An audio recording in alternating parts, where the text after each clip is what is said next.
Halo teman-teman, selamat datang lagi di channel gue. Kali ini kita mau ngelanjutin tutorial dari part 2 kemarin soal bagaimana cara ngebuat bot Twitter Autobase menggunakan JavaScript. Nah, kemarin kan di part 2 itu kita udah bikin sampai sini ya.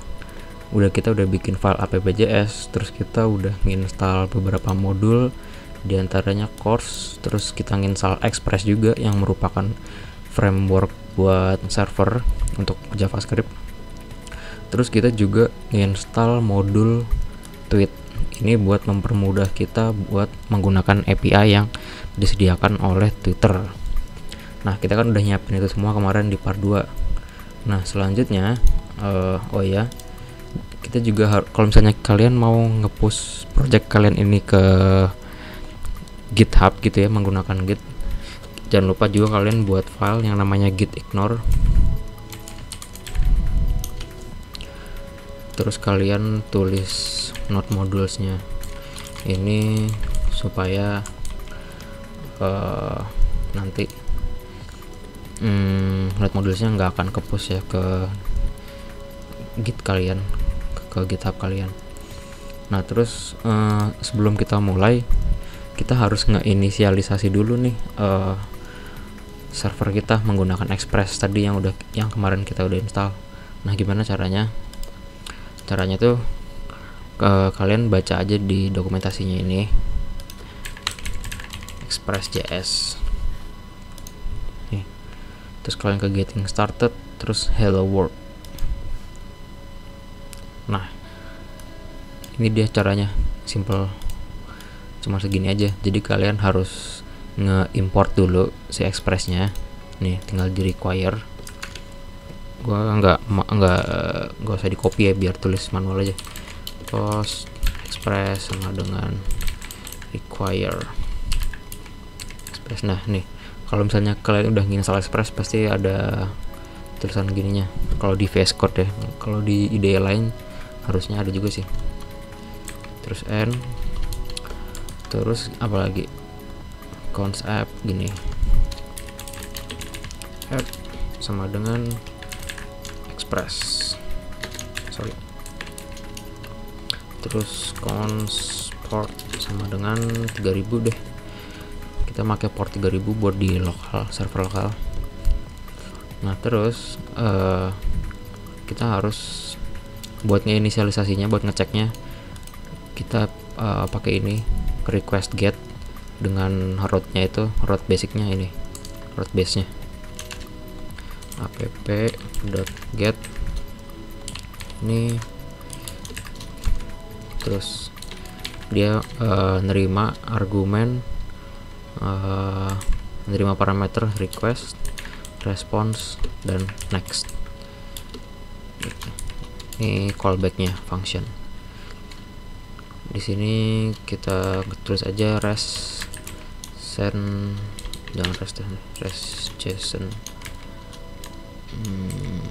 ya res send aja, welcome to Twitter bot server.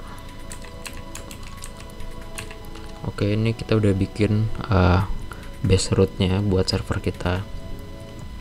Terus buat ngelisten ya, nih caranya gini, app.listen portnya apa, terus callbacknya apa kalau berhasil dia ngelisten. app.listen terus portnya kita udah bikin kan tadi, port, terus ini callbacknya nih, terus dia nge-return console aja. Kita kasih message aja, server is listening to port. Jadi ini kalau misalnya nanti servernya berhasil jalan, message ini bakal keluar, server is listening to portnya 3000 kan. Nah, udah deh, kita selesai nih buat ngeinisialisasi servernya. Sekarang gimana cara ngejalanin servernya? Caranya itu dengan cara ngerun menggunakan nodemon. Ntar gua ke folder gua dulu, backend ls. Oke, kita udah di sini. Nah, cara jalannya sebenarnya bisa pakai not gini, not app. Kalian ketik not spasi appjs itu nama filenya kan ini, terus kalian ketik enter. Tuh, server is listening to port 3000. Kayak gini bisa juga. Tapi kalau misalnya kalian melakukan perubahan sesuatu di file kalian, misalnya server ntar dulu, ini kan servernya udah berhasil jalan ya. Nah, sekarang gimana caranya kita ngecek kalau servernya ini beneran jalan gitu? Nah, caranya adalah kita pergi aja ke sini, ke root base nya. Kalau kita ke sini, itu pasti dia bakal ngasih message ini, welcome to Twitter bot server. Sekarang kita coba di browser kita ya, karena kita menjalankannya di localhost port 3000, berarti localhost 3000 terus nih, karena root base kan. Sekarang kita jalanin. Nah, udah nih, berhasil berarti welcome to Twitter bot server. Karena tadi kita ngasih di sininya tulisannya ini kan, welcome to Twitter bot server. Nah, kalau misalnya ini pingin gua ganti, misalnya welcome to Twitter bot server backend, harusnya ditulis backend ini kan. Sekarang kita refresh, tuh nggak ada tetap, karena kalau setiap kita melakukan perubahan di melakukan perubahan di file ini, itu si node nggak akan ngelisten perubahannya ya. Ini mau nggak mau harus kita matiin dulu servernya, gini, Ctrl C, terus kita run lagi node appjs. Tuh baru deh muncul. Tapi kan nggak mungkin kan, maksudnya kan nggak mungkin sih, nggak enak banget gitu misalnya kita habis ngedit terus kita harus iniin lagi, terus not lagi, ribet kan. Nah, ada yang namanya nodemon.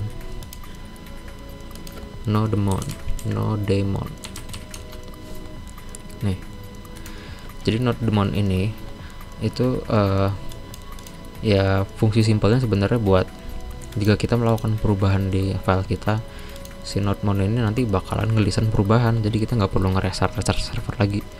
Nah, kalian baca aja di sini cara installnya gimana.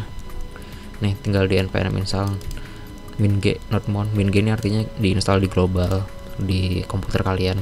Jadi kalian nggak perlu install nodemon di setiap project kalian. Kalian tinggal install di komputer kalian aja min-g global. Nah, setelah kalian install, nanti baru kalian bisa pakai ini kayak gini, nodemon app.js, terus kalian enter. Nah, nanti bakalan kayak gini, ada tulisan gininya, nodemon versi 204 gini, server is listening to port 3000. Nah, bedanya di mana nih? Misalnya ini kan welcome to Twitter bot server backend, karena kita kan tadi nulisnya di sini kayak gitu kan. Coba kita refresh lagi kayak gini. Sekarang gue pengen melakukan perubahan, ininya gue hapus lagi, welcome to Twitter bot server. Nah, tanpa perlu di restart, itu udah bisa keubah nih. Tuh, udah kelisen sama si nodemon-nya. Nih, dia nge-restart sendiri. Restarting due to changes. Oke. Udah, sekarang udah berhasil kita menginisialisasi servernya, udah berhasil ya. Kayak gitu menggunakan Express. Nah, terus kita kan nah di tutorial ini gue pingin ngasih tahu buat yang ini aja, yang kemarin kan flow-nya kayak gini ya. Nah, untuk part yang ini gue pengen ngasih tahu caranya buat ini aja nih, get admin profile. Gimana sih caranya get admin profile menggunakan API dari Twitter, get admin profile. Jadi kita sekarang ke yang ini ya, fokus yang ini, get admin user profile. Nah gimana caranya? Kemarin kan kita udah install tweet ya, tweet nih. Nah cara makainya itu untuk kita bisa menggunakan ini itu pakai yang ini. Kemarin kan gue udah bilang tuh buat kita admin user kita makainya API-nya yang ini, account/verify credential. Nah di modul tweet itu udah disediakan caranya kayak gini. Karena dia requestnya request get, jadi get, terus ini argumennya itu si URL-nya apa, API-nya account/verify, terus ini optionnya apa, terus ini buat catch sama then-nya ini promise-nya ya, apa namanya, resolve-nya gitu, then terus ini reject-nya catch karena dia promise based. Nah terus jadi kalau then ini ketika si requestnya ini berhasil dia bakal ngeresult apa di sini, ketika dia gagal dia bakal ke catch ini, terus dia bakal ngerespon errornya apa. Nah ini tag dari mana nih? Tag itu dari instance yang dibuat oleh si tweet ini, modul tweet. Jadi kita harus instantiate dulu si tweetnya dengan cara nge-import si tweetnya, require tweet. Ayo kita sekarang import dulu. Nah tapi gue nggak bakal ngimport di file yang sama, kita bikin file baru namanya twitter.js ini. Nah disinilah kita bakal instantiate si tweetnya tadi. Nih caranya tweet require tweet, gue pakainya const aja deh, const tweet require tweet. Oke, udah. Terus kita tinggal bikin nih si ininya, new tweet sama dengan bla bla bla bla bla. Nah untuk mempermudah konsepnya kita bikin dulu class namanya twitterbot deh, twitterbot. Nah di sini baru kita punya constructor, karena class itu punya constructor ya. Ya props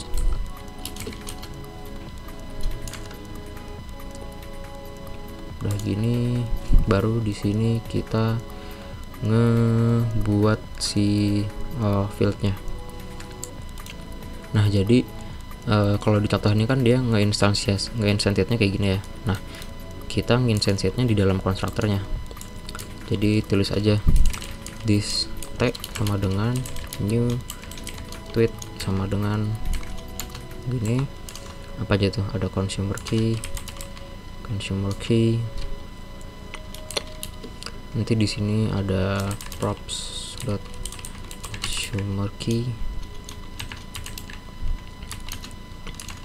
terus ada consumer secret tuh. Kalau misalnya bener pasti ada bantuannya kayak gini tuh, props.consumer secret, terus ada access token,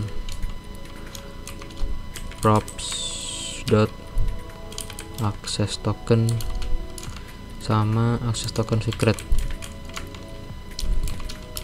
Dia ngambilnya value-nya dari props.access token secret. Oke, udah selesai. Ini nggak perlu ya, ini opsional aja nih yang dua ini, timeout sama strict SL ini opsional. Nah kita udah bikin konstruktornya nih, jadi ketika si instance dari Twitter ini dibuat, dia otomatis bakal bikin ini nih, bikin instance dari si tweet. Nah terus kita perlu juga kan si ininya, ya udah gini dulu deh. Udah kayak gini. Terus kita kan tadi pingin get admin user info ya, berarti kita harus membuat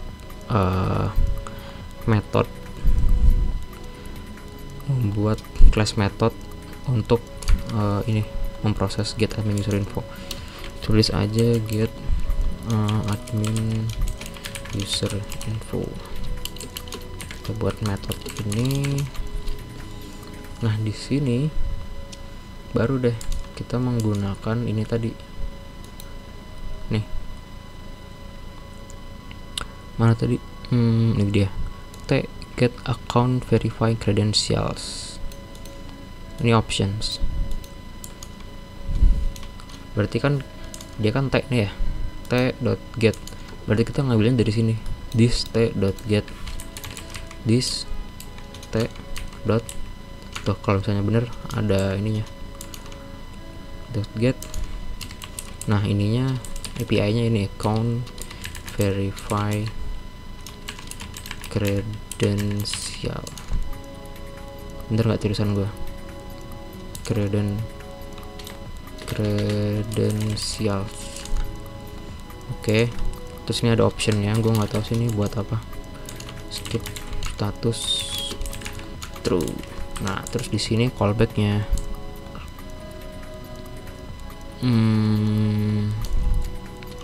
callback.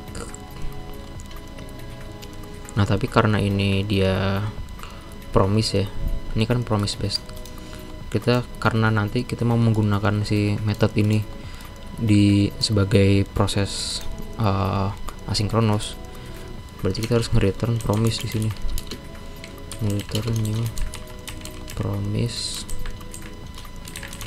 resolve reject.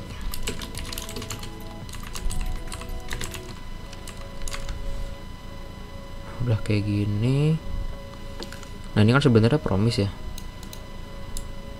udah promise, ya udah tinggal kita giniin aja lagi dot, then dia bakalan result apa ya, resultnya apa. Terus di sini catch-nya apa, catch-nya di sini error. Kita berarti kalau misalnya gagal dia nge-reject kan, reject error. Kalau misalnya berhasil kita resolve, apanya yang di resolve sih, resultnya kita keluarin hasilnya gitu. Nah udah nih kayak gini buat get admin user infonya. Sekarang gimana cara ngetesnya? Nah cara ngetesnya kita bikin dulu nih kita harus menginstansiasi si Twitter bot ini dulu. Nah tapi sebelum itu kita harus nge-export si ini dulu ya, modul export si class-nya dulu, modul export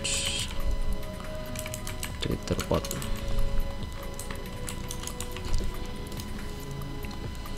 Nah kalau udah export, tinggal kita panggil di sini, kita panggil di sini, enaknya dipisah aja.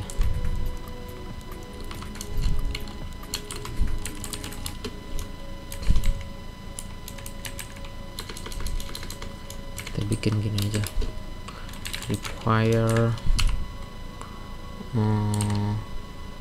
ini ya Twitter bot. Terus ini kita destructorin Twitter bot. Nah kalau udah gini, udah di import, kita harus nge-instansiasi sini. Gimana caranya? Caranya adalah ya udah buat aja cons tweet, gue kasih nama tweet aja deh. Gini aja deh, Twitter bot sama dengan new Twitter bot.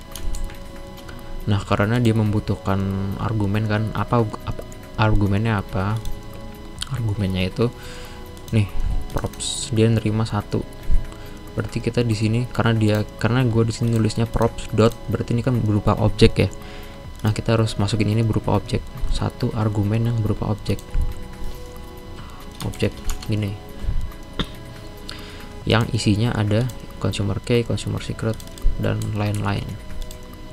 Ya consumer key ini gue tulis ngasal dulu, consumer secret gue tulis ngasal dulu ya, nanti diisi sama yang kemarin kita punya itu. Terus access token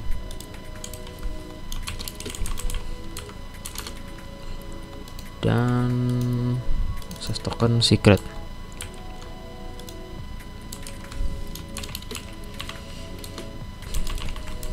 Nah, udah deh. Nah, buat ngetesnya kita pakai di sini aja deh ya. Di app kita bikin baru deh. app.get admin, jangan get admin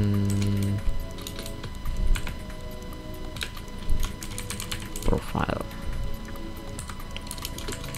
terus res next. Nanti di sini bakalan di sini bakalan dia memproses ini Twitter bot dot, tuh ada kan get admin user info, terus kita invoke di sini. Karena tadi dia itu prosesnya asinkronus, maka kita di sini harus nge-wait. Nih, ini kan prosesnya asinkronus dan dia nge-resolve ini. Berarti di sini harus ditampung const admin, harus di-await. Nah, karena ini await, pasti dia error. Await is only valid in async function. Makanya di sini harus berupa async function. Async function. Nah, kayak gini. Nah, kalau udah kayak gini, udah deh, kita bisa ngetes coba berhasil apa enggak ya. Twitter bot pasti nggak akan berhasil karena ini masih ini si key-nya belum gue ganti. Nah, kemarin kita carinya kan di sini ya, di nih developer, terus ke mana kemarin, developer portal, terus ke sini produk, bukan produk, sini Twitter auto base bot, salah, ke sini, terus key-nya ini keys and token. Terus kita tinggal lihat view keys ini ya, ini API key itu maksudnya consumer key, jadi kita copy aja, terus kita taruh di sini. Terus consumer secretnya ini ya, secret kita copy, kita taruh sini. Terus akses tokennya apa, dari sini kan kemarin, nih akses token secret.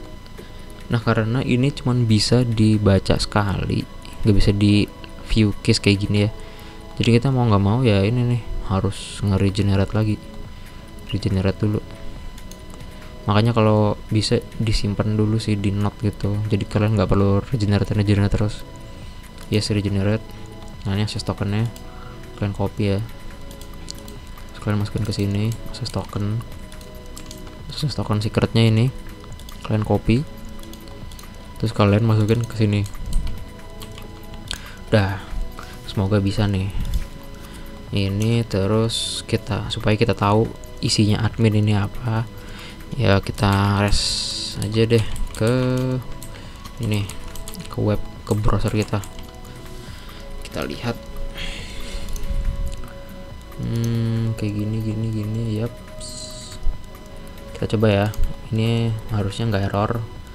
Nah, ini kalau kayak gini nggak error ya, jangan sampai dia tuh servernya ntar kayak gini, synod mode-nya bacanya kayak gini nih, merah-merah gini, itu artinya ada error nih, missing apalah, missing ini. Kalau udah kayak gini berarti udah nggak ada error. Nah, terus kita coba nih, kita pingin admin profile, nge-get admin profile ini ya, dengan cara yang tadi udah kita buat ini. Kita coba bisa apa enggak. Nah, kalau misalnya dia nggak ada apa-apanya, dia kan berarti bakal kesini kan, resend welcome to Twitter bot server. Tapi kalau misalnya gue ganti ini admin profile, dia harusnya proses ini, dia nungguin proses ngambil data si admin info, terus ditampung di variabel ini. Variabel ini nanti bakalan dikirim ke browser kita, tampilin admin profile. Ini dia berhasil teman-teman. Nih, ini datanya, data yang dipunya sama akun gua yang ini berhasil kan. Nah, kita nggak butuh semuanya sebenarnya. Seperti yang gue jelasin kemarin di sini, kita tuh sebenarnya butuh admin ID ini aja. Buat apa? Buat ngefilter sih dari message-nya nanti. Nah, admin ID itu yang mana sih? Admin ID itu yang ini nih, ID string nih 673. Nah, ini ID gua, ini yang bakalan digunain di proses selanjutnya gitu teman-teman. Nah, sampai sini kalau harusnya ada yang bingung, kalian bisa tanya aja di kolom komentar. Nanti sebisa mungkin gue jelasin lagi lah lewat kolom komentar juga. Nah, kira-kira kayaknya udah segitu dulu aja sih, karena di part ini gue mau ngejelasin proses ini aja nih, get admin profile. Nah, cuman nanti pengaplikasiannya itu sebenarnya kita nggak pakai get gini ya. Kalau ini itu kan namanya REST API. Nah, kita nggak pakai REST API, tapi kita pakai yang namanya cron. Apa sih itu cron? Nih, cron job. Jadi cron job itu sebenarnya seperti apa ya? Nih, the quick and simple editor for cron schedule. Jadi sebenarnya ini tuh suatu modul yang digunakan untuk mengeksekusi suatu proses berulang-ulang kali sesuai dengan jadwal yang kita atur gitu.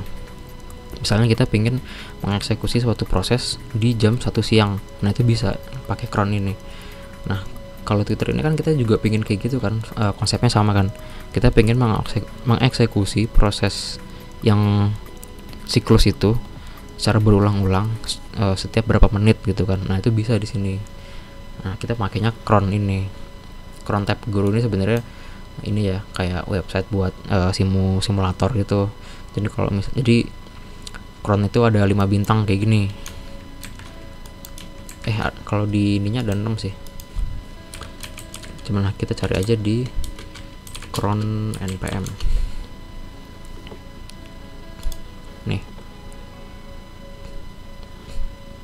Nih, cron is a tool that allows you to execute something on a schedule. Buat nge-execute something on a schedule, seperti yang gue bilang tadi. Nah, cara nginstalnya itu kayak gini, npm install cron. Mending kita install sekarang dulu aja deh ya. Jadi nanti di part berikutnya kita tinggal pakai aja. Ctrl D. Ctrl T. Kita install dulu aja. Nah, kita install karena gue pakai yarn, jadi yarn add cron.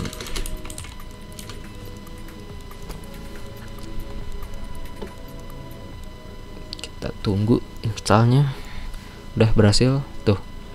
Kelihatan nggak tadi kalau misalnya udah berhasil kita nambahin sesuatu, pasti dia nge-restart karena ada changes di sini terjadi. Nah, coba kita cek dulu udah berhasil keinstall apa belum. Udah ya, berhasil keinstall ya cron nih. Nah, kalau udah keinstall, kita baca lagi nih. Jadi intinya secara garis besar itu fungsinya ini tadi ya, untuk mengeksekusi something on a schedule. Misalnya di Twitterbot ini gue pingin mengeksekusi ini per 3 menit gitu. Nah, gimana caranya per 3 menit? Nah, kita baca nih di sini. Nih, jadi caranya tuh gini, cron job require bla bla bla, new cron job. Nah, ada 6 bintang nih. 1 2 3 4 5 6. Nah, apa sih 6 bintang ini? Ini tuh ini pengatur waktunya di sini. Nah, tapi apa maksudnya dari bintang-bintang ini? Nah, itu penjelasannya ada di sini. Nih, cron range. Ada 6 kan tadi. Nih ada 6 bintang kan. Nih, yang ini. Jadi bintang yang pertama itu maksudnya seconds. Bintang yang kedua itu maksudnya minutes. Bintang yang ketiga hours. Bintang yang keempat days, day of month.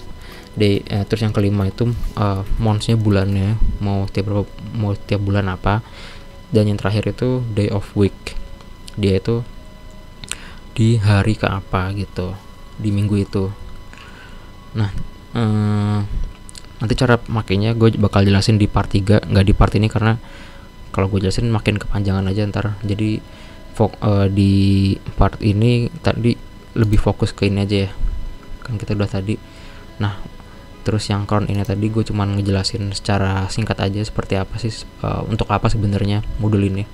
Jadi modulnya itu seperti yang kalian udah gue jelasin tadi, buat mengeksekusi sesuatu dalam periode jangka waktu tertentu gitu. Nah, udah kira-kira gitu aja sih teman-teman. Nih kalau gue refresh lagi tuh, dia berhasil kan. Nah udah teman-teman, di part 3 gue mau ngejelasin itu aja. Kalau kalian pengen ikutin updatean terus dari channel gue, jangan lupa buat subscribe dan like channel gue, karena dukungan dari kalian itu sangat berarti buat gue dan buat gue semangat juga. Oke, jangan lupa buat share juga video ini ke teman-teman kalian. Oke, bye.